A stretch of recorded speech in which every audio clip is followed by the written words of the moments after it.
Hello, welcome everyone. We're going to give just a minute or two here for people to be able to get admitted all the way into the meeting, and then we will jump into our conversation.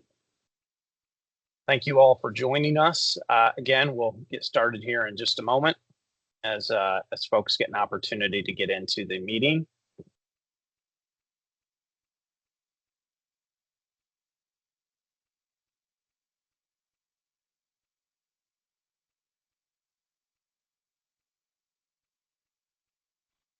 We have a very broad topic and a short amount of time to jump into the conversation today. So we are going to go ahead and begin the conversation today. I want to welcome everyone. Thank you for joining us. We have a great session lined up with you, a fantastic group of tech leaders and innovation experts across different industries.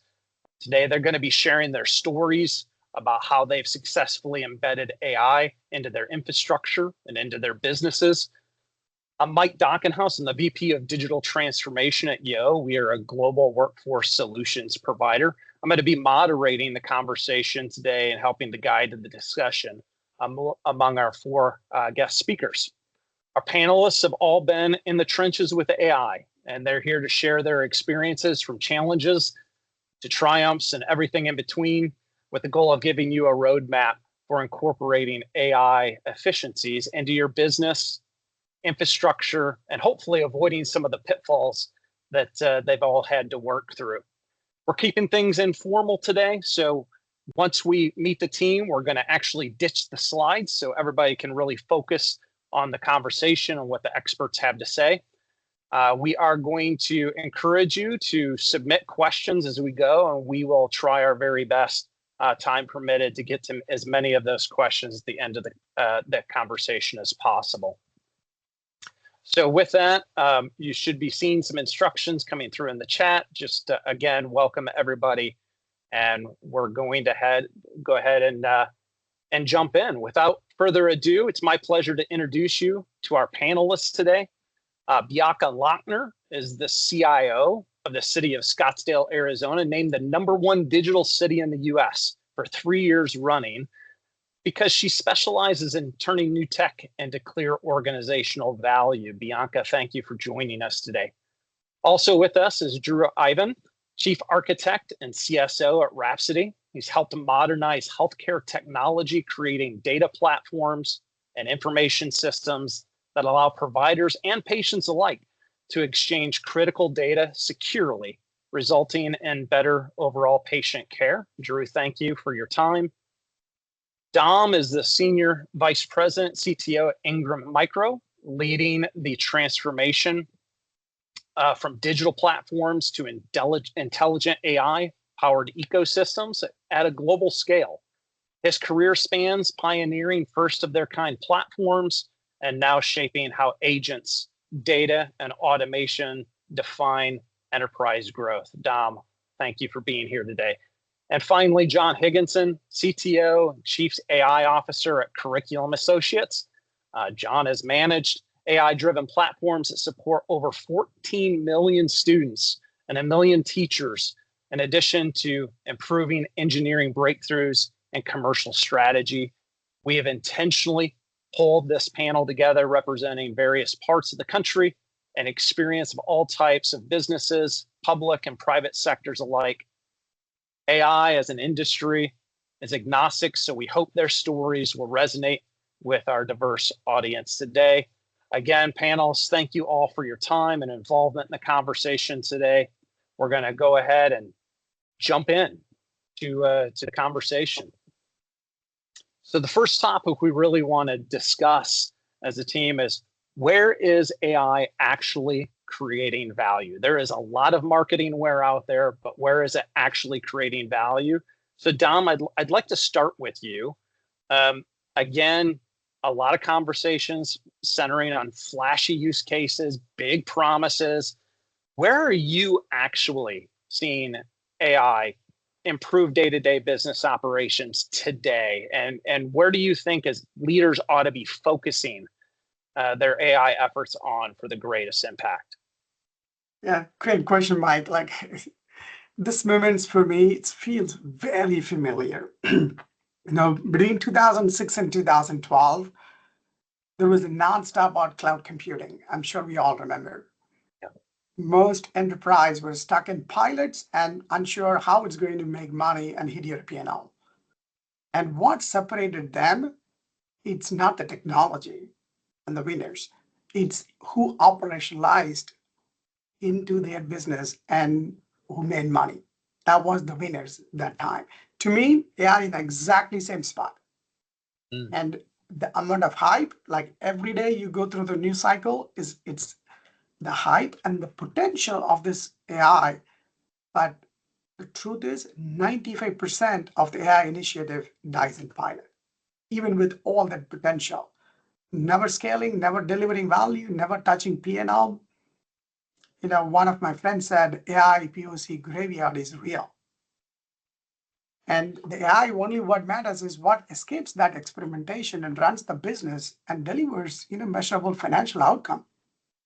At Ingram Micro, we're a public company, and like one of our, intelligent data assistants, what we call as IDA, it moved from pilot to POC to production to P&L, driving real conversation, real value, and operating leverage.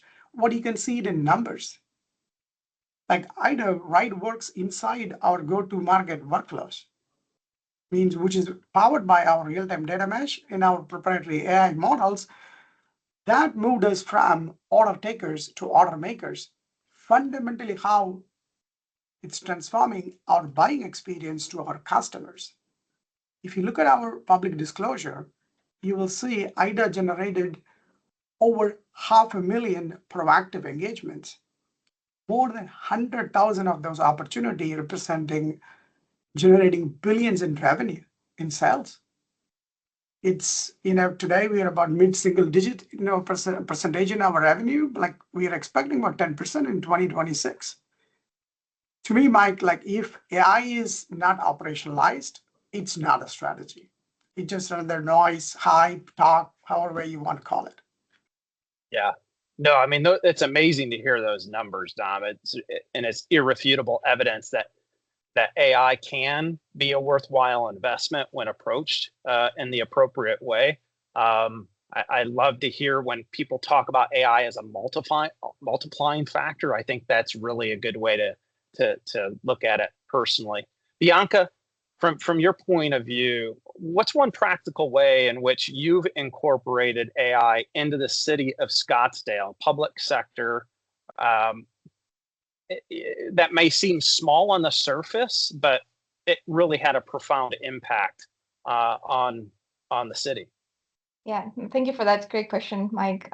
Similarly to Dom, we also um, our strategy is focused on where AI can make the most meaningful impact, and for us is really where those use cases that are not necessarily super sexy, but they remove friction from everyday operations. So for us, we have focused on embedding AI into workflows rather than deploying standalone tools right away.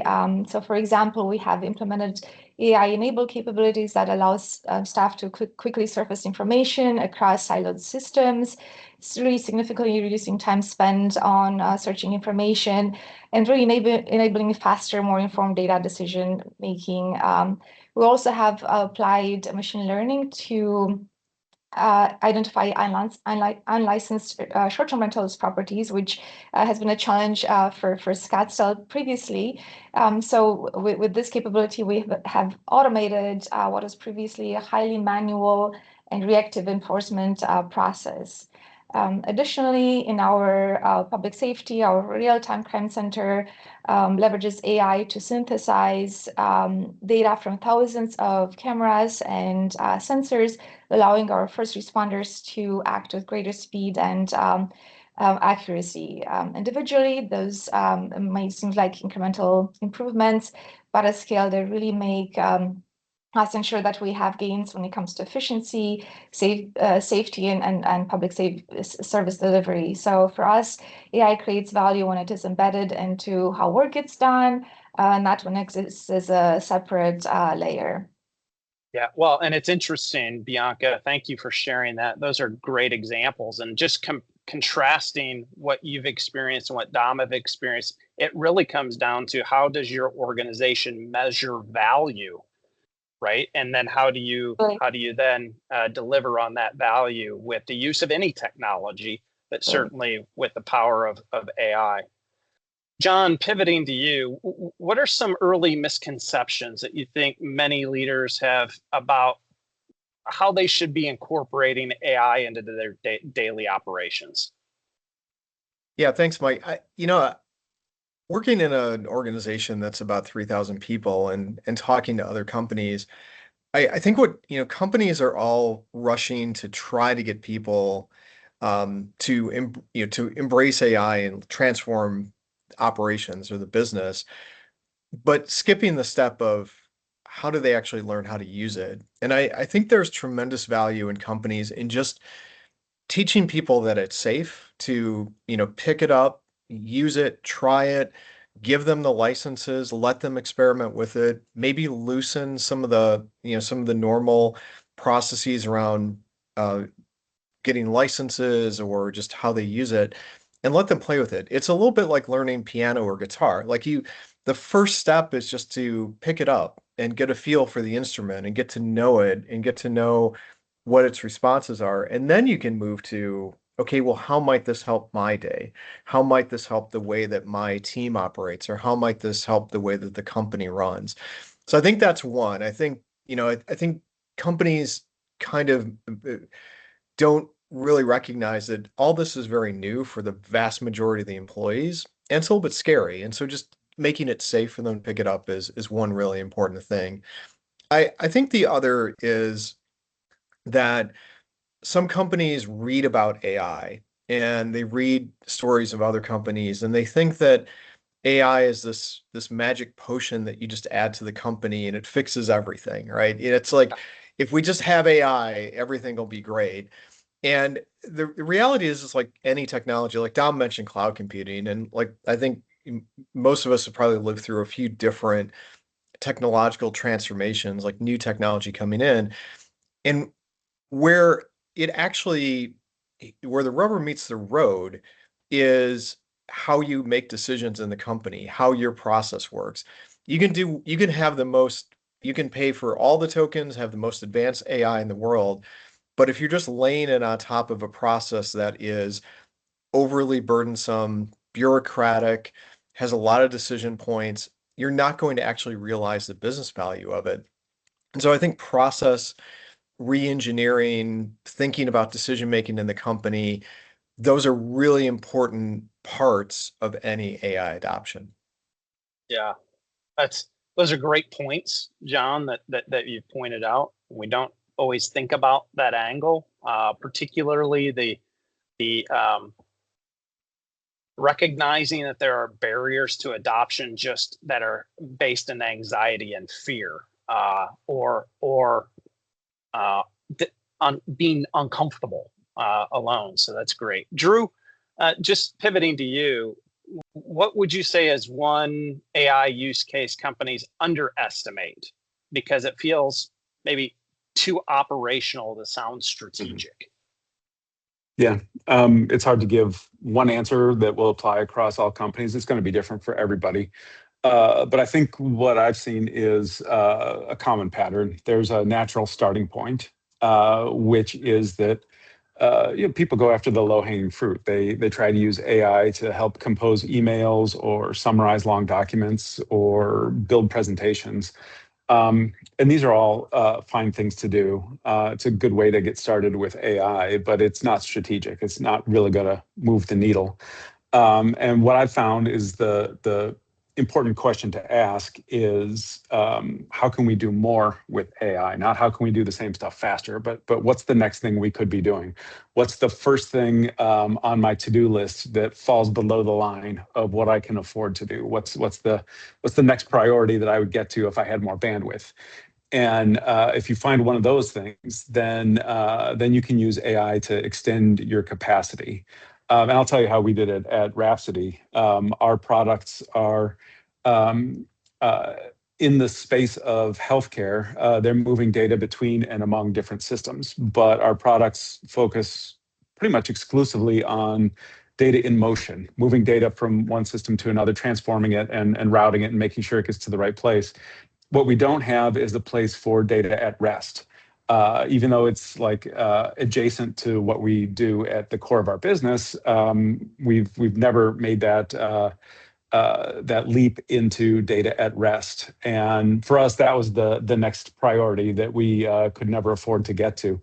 And so, we tried it. We tried vibe coding a data storehouse where we could cache some of that data that was moving through our pipes just to see what it would look like.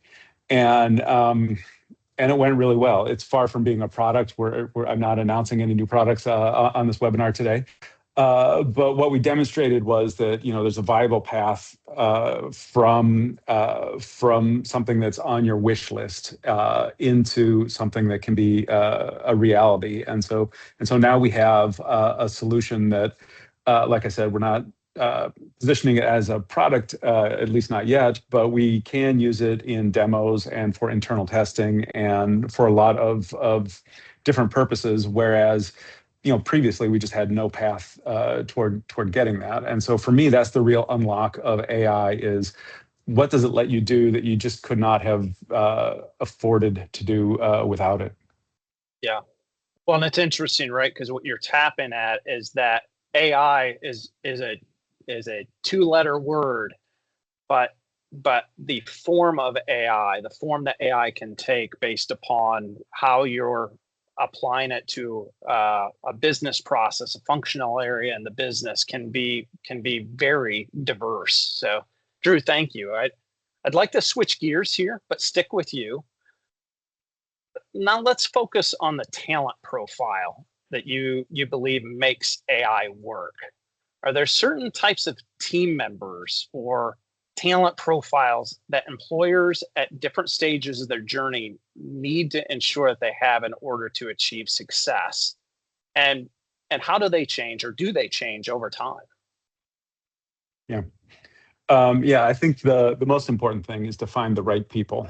And that's because AI is still very specialized.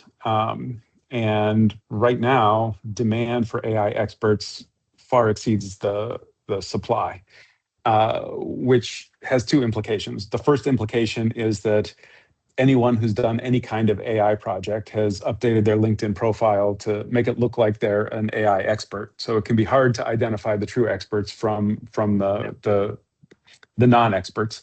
But the second thing it means is that you will have to pay a premium for those people.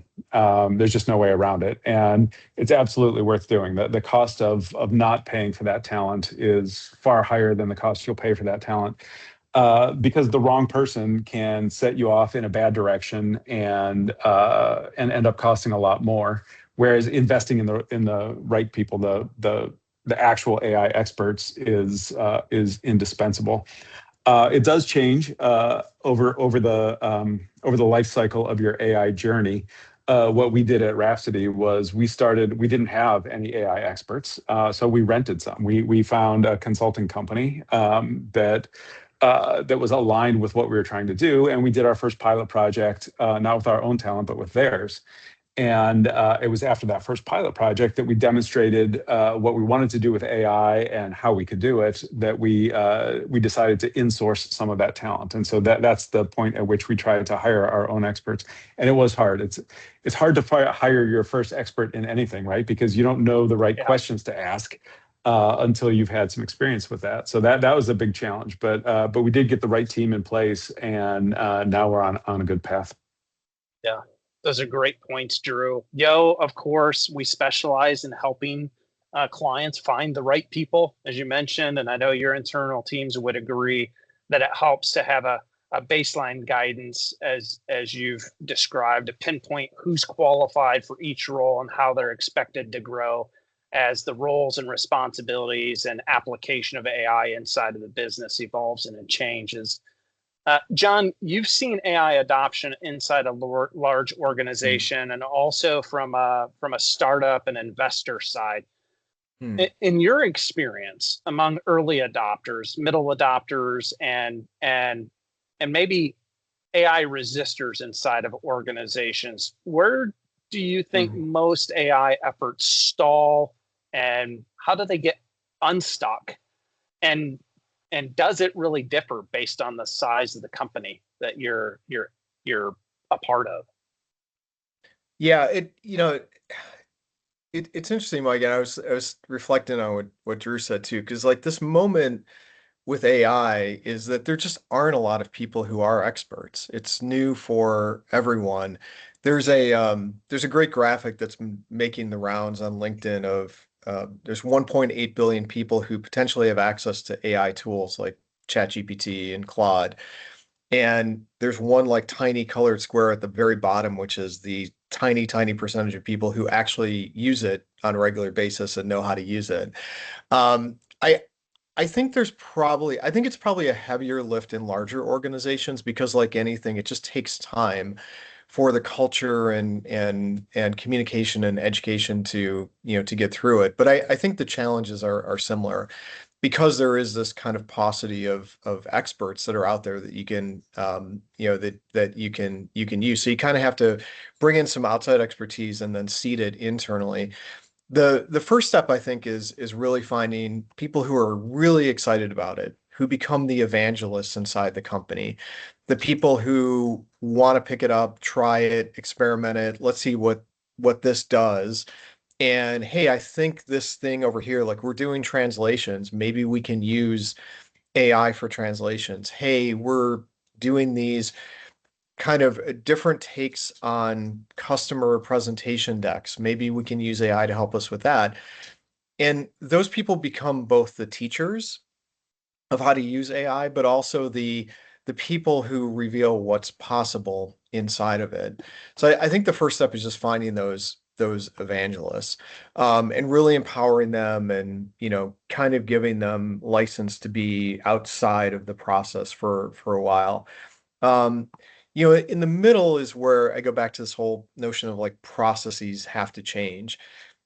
If you're going to bring people along, and you always will have this kind of mushy middle where people are interested but don't know where to go, that becomes, I think, more of a top down, where you say, we've learned some things, we're going to tackle these particular workflows, we're going to remake the workflow using AI, because those two things have to go in concert. And you have to watch out for people who are uncertain and need education and find a way to get that education to them. But you also have to watch out for the people that you will never use it. And my experience has been there's a kind of a thin layer of people who want to adopt AI, are super excited about it. There's like this mushy middle, and then there's some people that just don't want to do it. And it's nothing new to AI. It's been true of every technological innovation I've ever been a part of. But those resistors can be a problem because and this is why I say it has to be top down, at least the drive to do it, because left to the culture of the company, kind of the organic nature of it, the resistors will keep progress from happening. And so you have to tell people like, we're going in this direction, we're going to use these tools, we're going to give you the licenses, we are going to remake these workflows with AI, and that's just non-negotiable. Because if you don't do that, then you run the risk, particularly in a large organization, kind of the shadow culture taking over. And then I think in the third kind of at scale, it's changing the way it's just making AI a living part of the org, changing job descriptions, creating whatever form you use for goal setting, if it's OKRs or KPIs, like making AI adoption and use part of those, making promotions tied to AI fluency and AI use. That's what actually takes it from that, we've proven we can do it with these handful of workflows. Now we want to make it a core part of the way we do business. Yeah. Yeah. And it's interesting the way you've talked about it, John. Thank you for sharing that, because I think to your point, regardless of the technology or the transformation, it really is rooted in a culture of curiosity and risk taking and embracing failure and encouraging it to happen faster so that you can continue to innovate. So I appreciate your portrayal of the adoption. Bianca, pivoting back to you, many organizations realize they can't build every AI capability internally. How would you advise those leaders to approach partnerships? Are there certain things that make more sense to contract than to own internally? And tell us what's worked well for the city of Scottsdale, for your organization and team. Yeah. So I think what makes us very successful when it comes to the ability to innovate and digitize is the fact that we say yes to innovation. So we're very forward-looking as an organization, very strategic, and we also are all about solving problems, right? And we do that through partnerships, so internal partnerships. So I partner with all the other business units to understand their business challenges. And then we partner with external expertise to make sure that we can co-create those solutions that then can solve problems. So we're really deliberate about how we approach building a sustainable operating model and something that can scale, right? We don't want to just do like a one-off sort of approach. So what has been very successful for us has been that the fact that we retain ownership of core capabilities. So we build internal governance, we have data architecture and business process design, because those are foundational for the long-term success and for accountability, right? We are responsible for upkeeping the public trust. But at the same time, we strategically partner to accelerate the delivery and to really bring specialized expertise, as John mentioned. We don't have all the capabilities internally, but we partner with those that help us then upscale that as well. So for instance, we have worked closely with partners to stand up our enterprise AI and data intelligence platform, while also ensuring that our internal team is co-developing those solutions and building institutional knowledge, not just within the IT teams, but all the other business units. So those partners help us while co-creating those solutions, build institutional knowledge that help us maintain the platform and continue to enhance and build additional solutions. So really, this co-build approach has been critical to us, especially when funding has been challenging at times. So it allows us to move at speed while also avoiding long-term dependency on those external partners. We use them for that innovation acumen, and we ensure that we don't just consume technology as an organization, right? It's not about technology; it's really about building capability and solving problems. So as a public entity, the balance is really important because we have responsibility to create solutions that are sustainable, secure, and adaptable over time. But at the same time, we have to be really mindful how we have the ability to scale for the benefit of the entire community.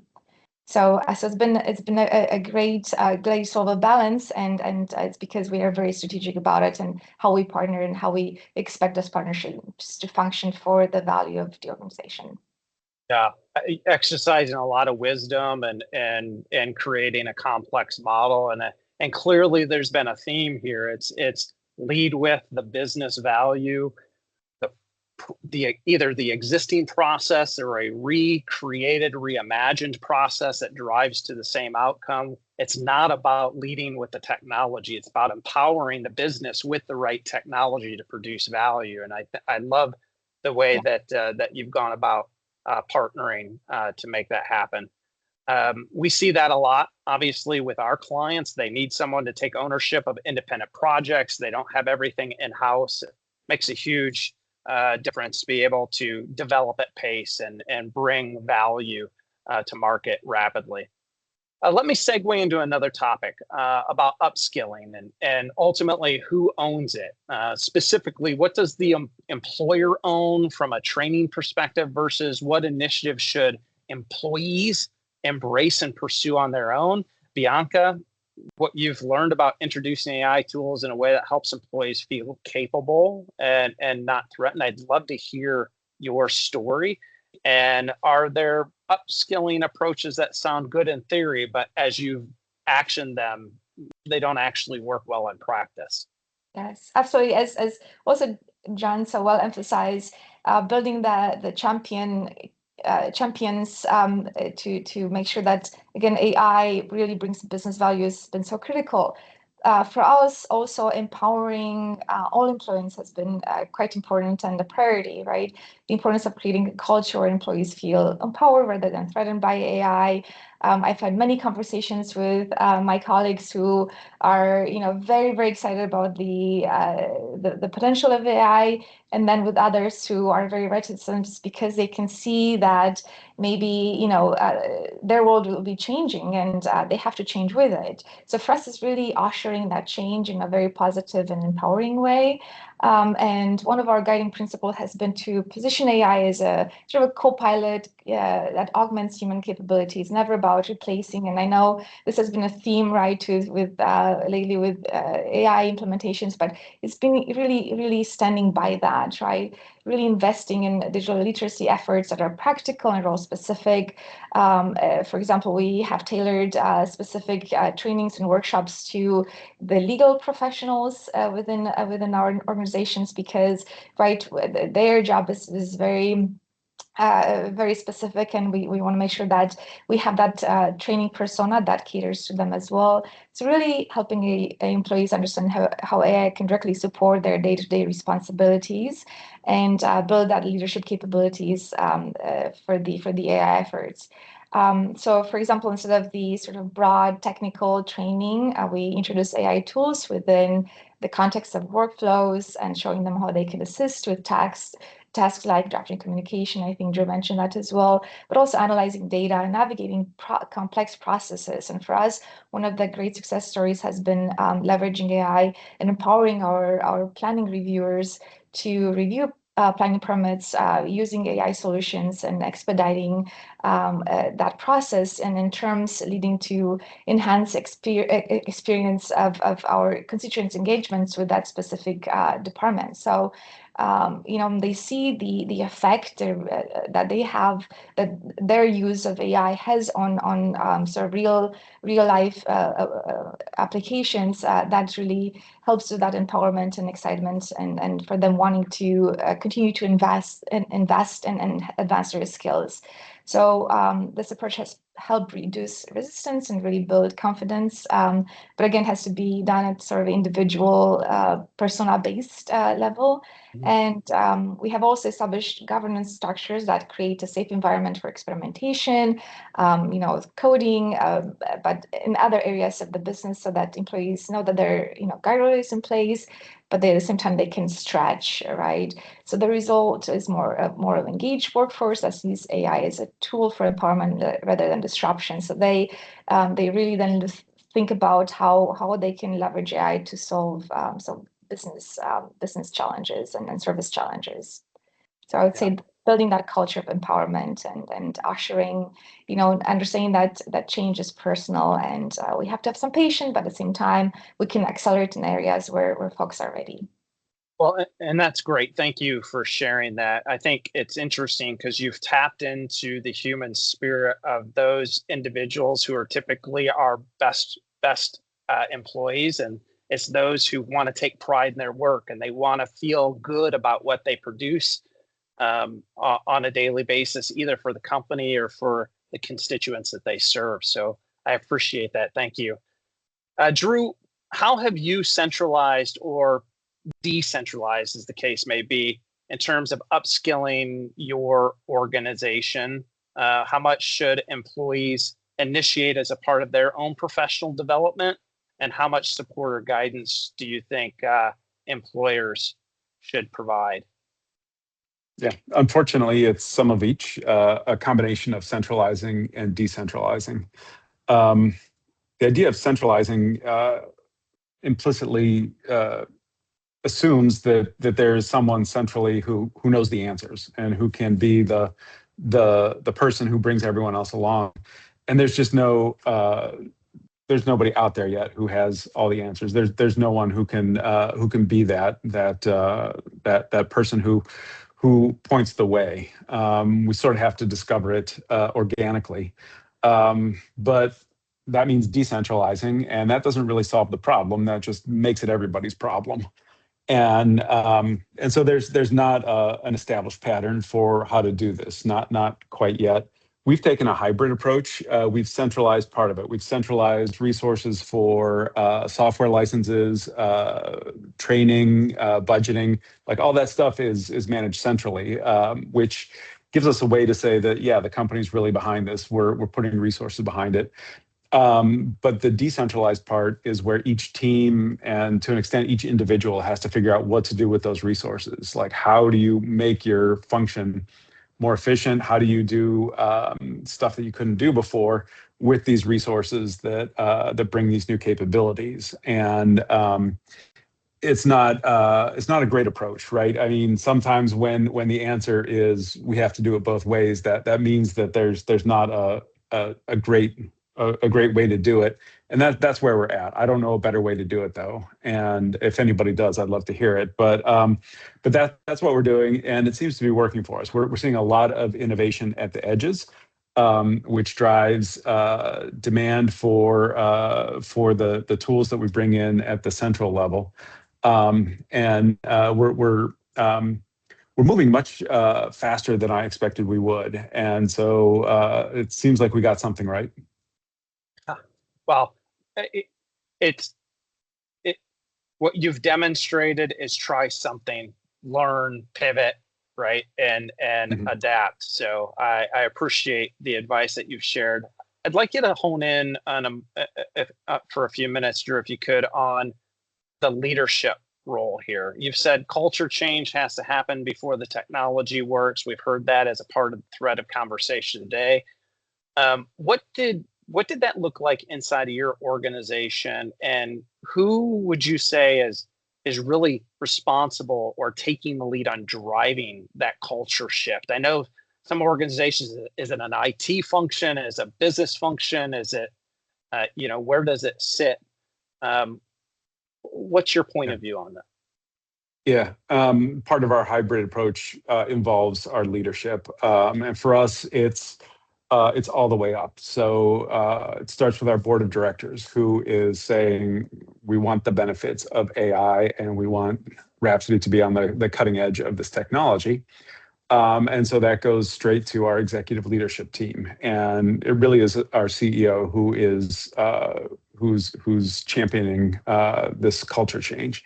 And I don't think it can be any other way, because if you make this an initiative that is lower than the CEO, then you're just not going to get the right attitude in all parts of the organization. Everybody has to be moving forward together. And from there, we've done all the things that John was talking about before.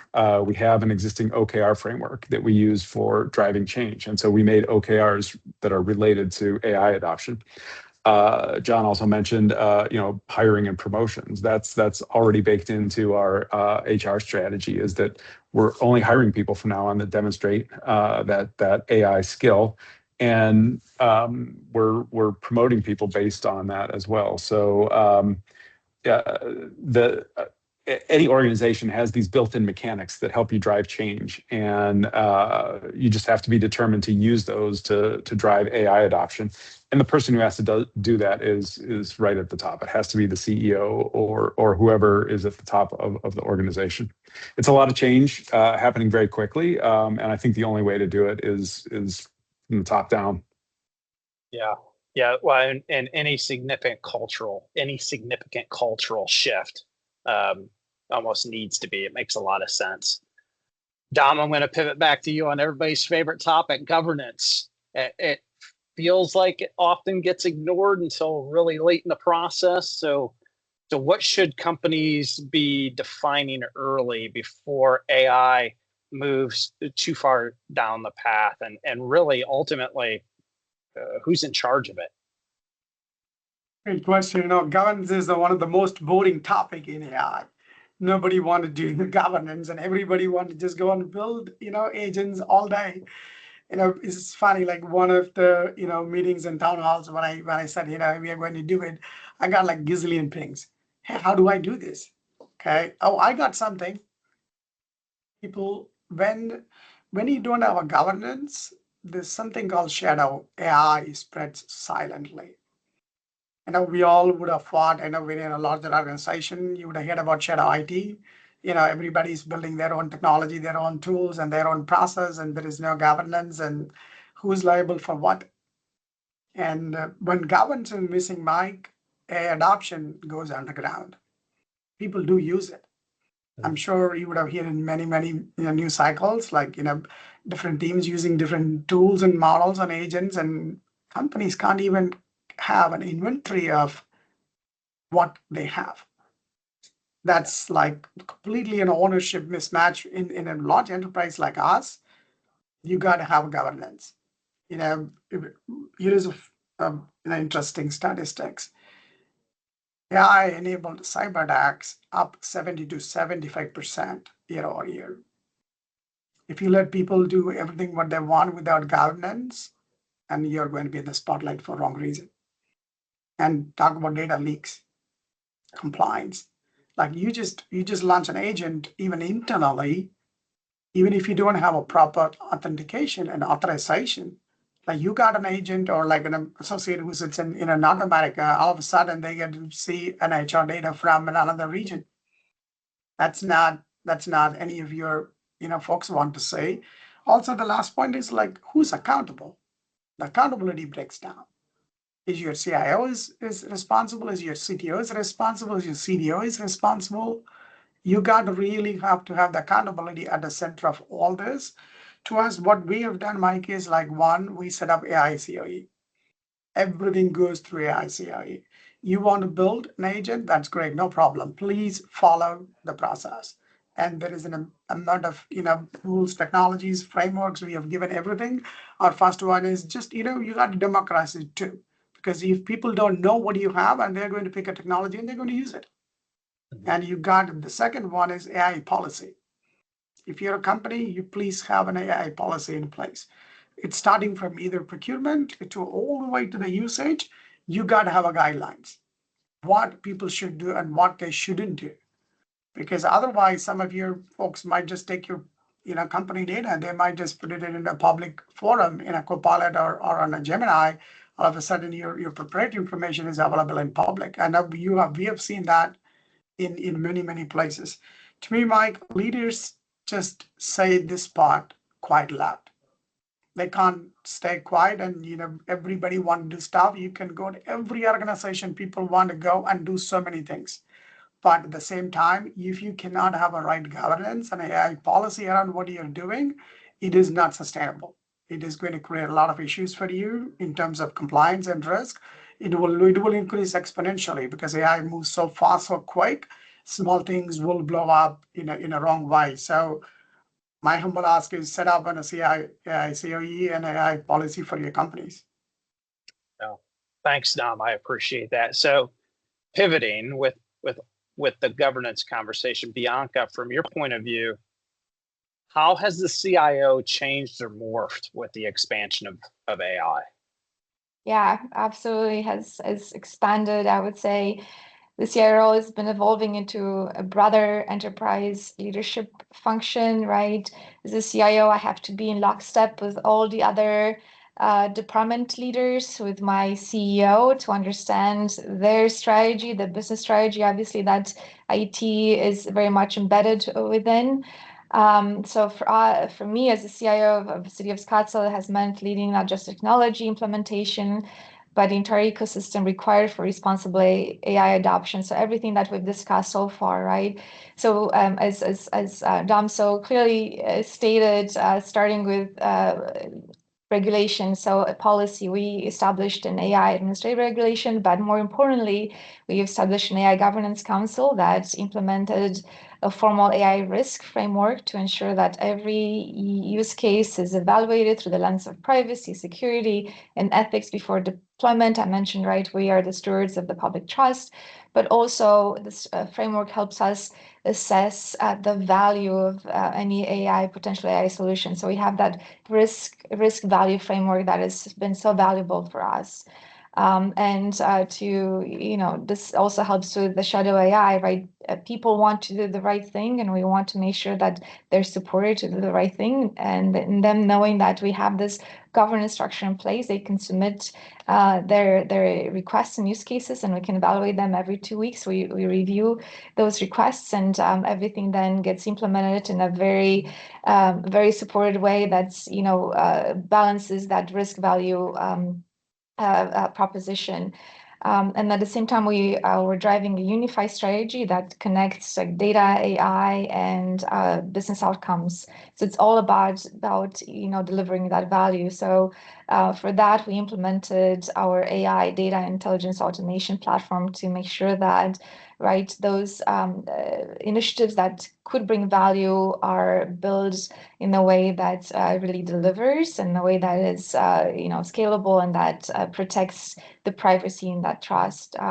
So for us, building this program positions AI not just as a one-off initiatives, here and there, but really the core capability that supports everything from public safety to community services to resident engagement. And for me, as a CIO, my role has been to help set that vision, right? The art of the possible, and then empower those that need to implement and deliver, and then establish that trust through governance and creating the conditions for expanding that value.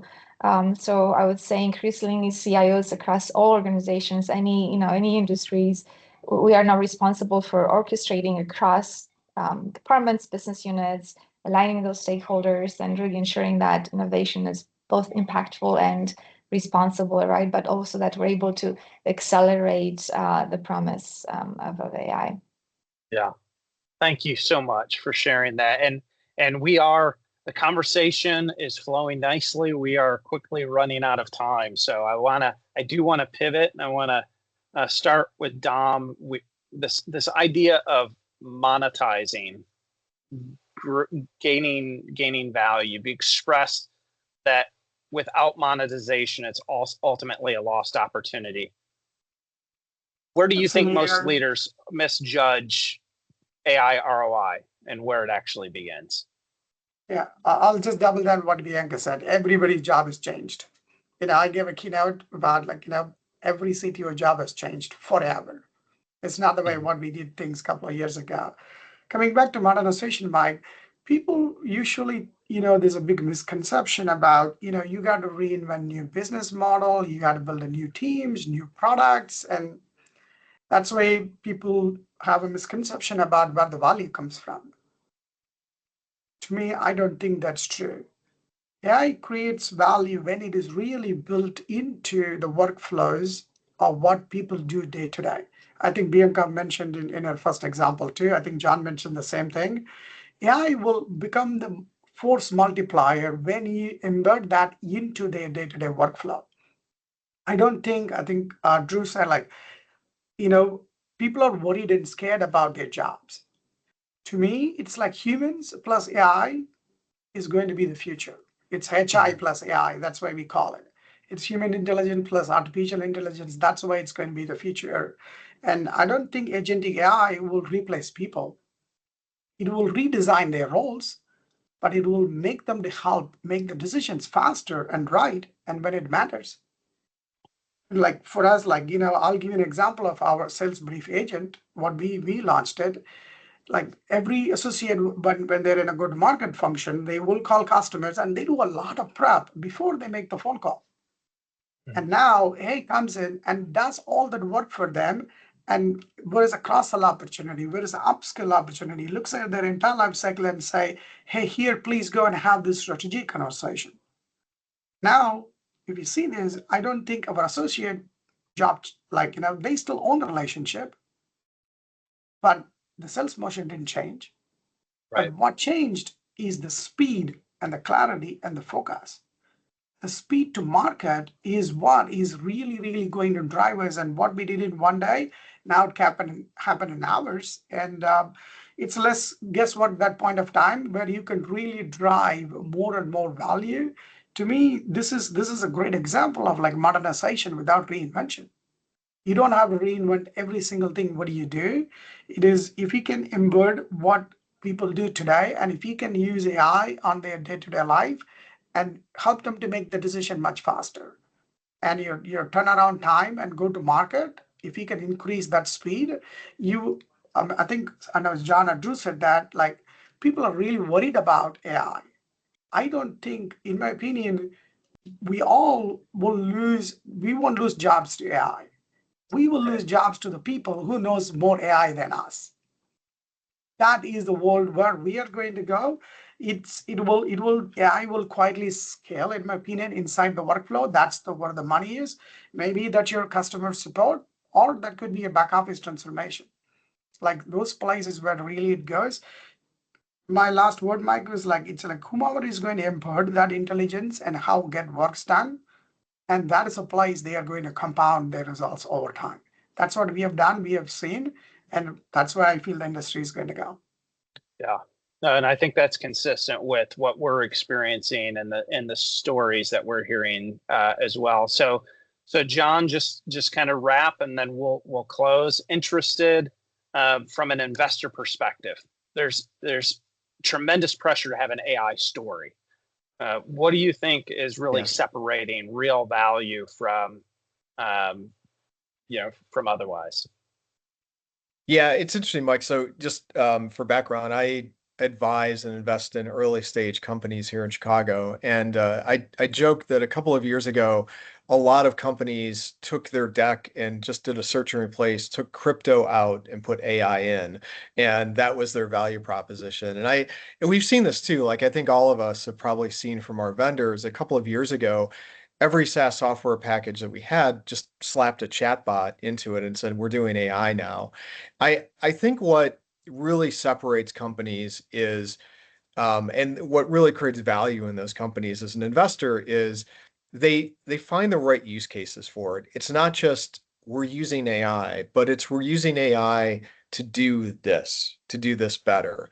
And I was at a University of Chicago event last night, and I was talking to a startup company, and they're actually helping distribution companies with AI. And what they do is they've taken all of this like manual reconciliations of shipping manifests and inventory that humans would do, and they've used frontier models like off-the-shelf OpenAI or Claude models and reconciling that automatically, and then just having a human at the end just proofing it and submitting it. It saved them hundreds of hours in doing that for the companies they're working with. That's a great example of doing it. So I think it's three things. It's you find the right use case, and you usually do that right now through experimentation.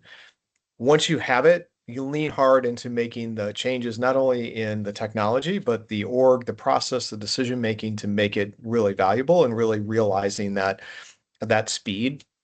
And then three, you iterate, because it's never going to be perfect the first time, and you'll find new things that you can pull into it. And it's all about saving time. Like Tom said, I think the world of work is changing.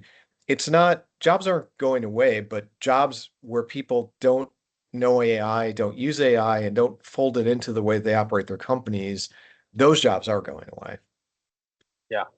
Those individuals are going to get left behind, if nothing else, right? So, panelists, thank you so much for the time and the insights you brought today. We've come up on time, so I'd like to just take a moment and remind the audience to take a look at the chat. We put some links in there along the way. One of them created by Yo, highlighting the different talent archetypes and that contribute to strong AI teams. The other is a web page where you can pull more information about our capabilities. You'll see that we specialize in partnering with a vast array of tech-driven teams, from enterprises to startups, to build, deploy, and scale AI and machine learning technology. We've demonstrated today that companies can successfully embed AI into the infrastructure of their businesses that they're operating today. But if you have some complex projects coming down the line, or you're looking to expand your team, we'd love to have a conversation and determine if there's a way for us to partner together. Unfortunately, we're not going to be able to take questions, do Q&A. It was a great conversation, though. Bianca, Dom, John, Drew, thank you so much for your time. On behalf of Yo and today's panelists, I want to thank everyone in our audience for joining us. As a reminder, a recording of the session will be provided by email. If you have any additional questions, you can send them directly to me. My email will be shared in the chat. And again, to our speakers, thank you so much for being here. I know that you're incredibly busy. Thank you for providing us with your insights, sharing your experiences, and I hope we can do this again sometime when we have a little bit more time. So have a great day, everyone. Thank you so much. Thank you. Thanks all. Thank you.